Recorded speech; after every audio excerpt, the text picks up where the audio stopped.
மாற்கு அதிகாரம் 6.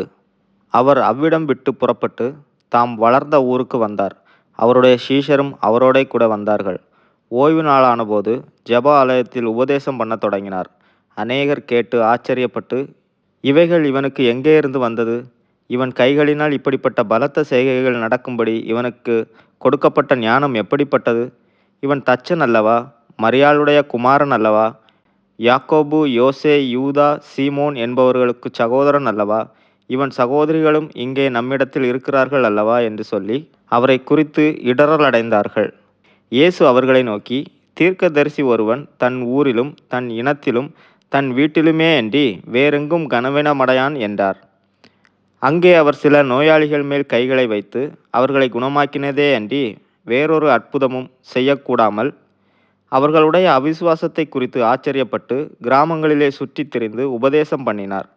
அவர் 12 அழைத்து அசுத்த ஆவிகளை துரத்த அவர்களுக்கு அதிகாரம் கொடுத்து, வழிக்கு பையையாகிலும் அப்பத்தையாகிலும் கச்சையில் காசையாகிலும் எடுத்துக்கொண்டு போகாமல், ஒரு தடியை மாத்திரம் எடுத்துக்கொண்டு போகவும், பாதரட்சைகளை போட்டுக்கொண்டு போகவும், 2 அங்கிகளை தரியாதிருக்கவும் கட்டளையிட்டார். பின்பு அவர்களை நோக்கி, நீங்கள் எங்கேயாகிலும் ஒரு வீட்டில் பிரவேசித்தால் அவ்விடத்தை விட்டு புறப்படுகிற வரைக்கும் அங்கேதானே தங்கியிருங்கள். எவர்களாகிலும் உங்களை ஏற்றுக்கொள்ளாமலும் உங்கள் வசனங்களை கேளாமலும் இருந்தால், நீங்கள் அவ்விடம் விட்டு புறப்படும் போது அவர்களுக்கு சாட்சியாக உங்கள் கால்களின் கீழே படிந்த தூசியை உதறி போடுங்கள்.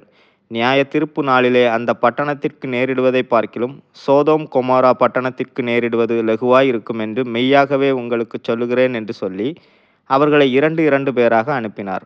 அவர்கள் புறப்பட்டு போய் மனந்திரும்புங்கள் என்று பிரசங்கித்து அநேகம் பிசாசுகளை துரத்தி அநேகம் நோயாளிகளை எண்ணெய் பூசி சொஸ்தமாக்கினார்கள்.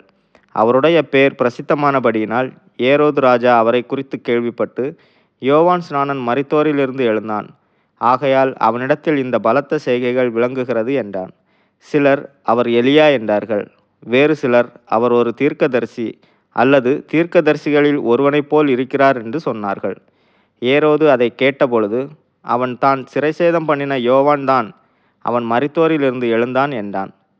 ஏரோது தன் சகோதரனாகிய பிலிப்புவின் மனைவி ஏரோதியாளை தனக்கு மனைவியாக்கி கொண்டபோது, யோவான் ஏரோதை நோக்கி, நீர் உம்முடைய சகோதரன் மனைவியை வைத்துக் கொள்வது நியாயமல்லவென்று சொன்னது நிமித்தம் ஏரோது சேவகரை அனுப்பி யோவானை பிடித்து கட்டி காவலில் வைத்திருந்தான். ஏரோதியாளும் அவனுக்கு சதி நினைத்து அவனை கொன்று போட மனதாயிருந்தாள். ஆகிலும் அவளால் கூடாமற் போயிற்று.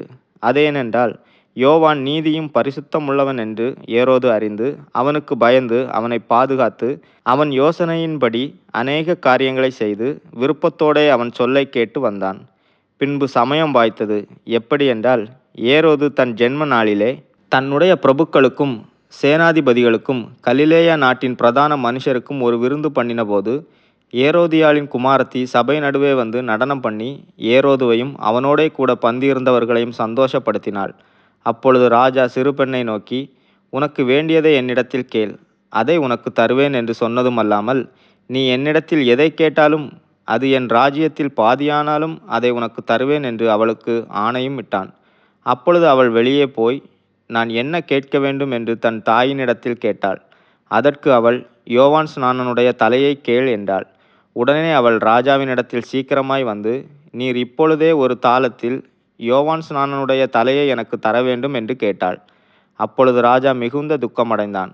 ஆகிலும் ஆணைய நிமித்தமும் கூட பந்தியிருந்தவர்களின் நிமித்தமும் அவளுக்கு அதை மறுக்க மனதில்லாமல் உடனே அவளுடைய தலையை கொண்டு வரும்படி சேவகனுக்கு கட்டளையிட்டு அனுப்பினான். அந்தபடி அவன் போய் காவற்கூடத்திலே அவனை சிறைசேதம் பண்ணி அவன் தலையை ஒரு தாளத்திலே கொண்டு வந்து அதை அந்த சிறு பெண்ணுக்கு கொடுத்தான். அந்த சிறு பெண் அதை தன் தாயினிடத்தில் கொடுத்தாள். அவனுடைய சீஷர்கள் அதை கேள்விப்பட்டு வந்து அவன் உடலை எடுத்து ஒரு கல்லறையில் வைத்தார்கள். அப்பொழுது அப்போஸ்தலர் இயேசுவினிடத்தில் கூடி வந்து தாங்கள் செய்தவைகள் உபதேசித்தவைகள் யாவையும் அவருக்கு அறிவித்தார்கள். அவர் அவர்களை நோக்கி, வனாந்தரமான ஓர் இடத்தில் தனித்து சற்றே இளைப்பாறும்படி போவோம் வாருங்கள் என்றார்.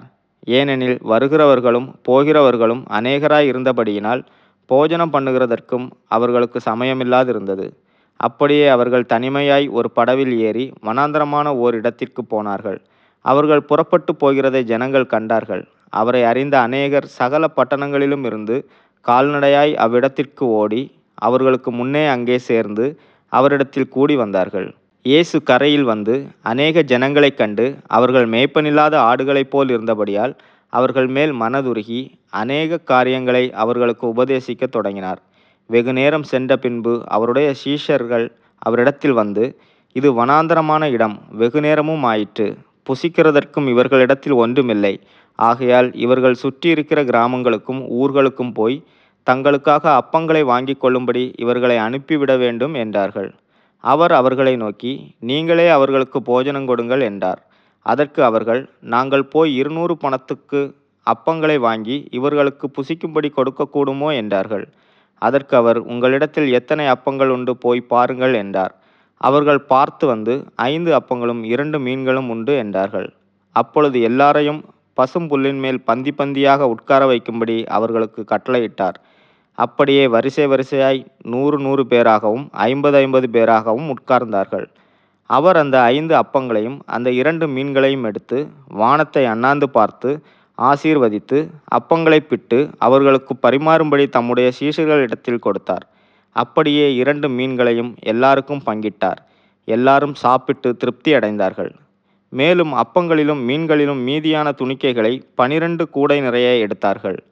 அப்பம் சாப்பிட்ட புருஷர் ஏறக்குறைய 5000 பேராய் இருந்தார்கள்.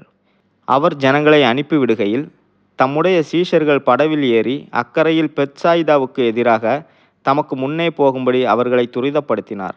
அவர் ஜனங்களை அனுப்பிவிட்ட பின்பு ஜெபம் பண்ணும்படி ஒரு மலையின் மேல் ஏறினார்.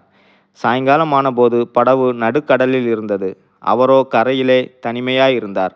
அப்பொழுது காற்று அவர்களுக்கு எதிராய் இருந்தபடியினால் அவர்கள் தண்டு வலிக்கிறதில் வருத்தப்படுகிறதை அவர் கண்டு, ராத்திரியில் 4ஆம் ஜாமத்தில் கடலின் மேல் நடந்து அவர்களிடத்தில் வந்து அவர்களை கடந்து போகிறவர் போல் காணப்பட்டார்.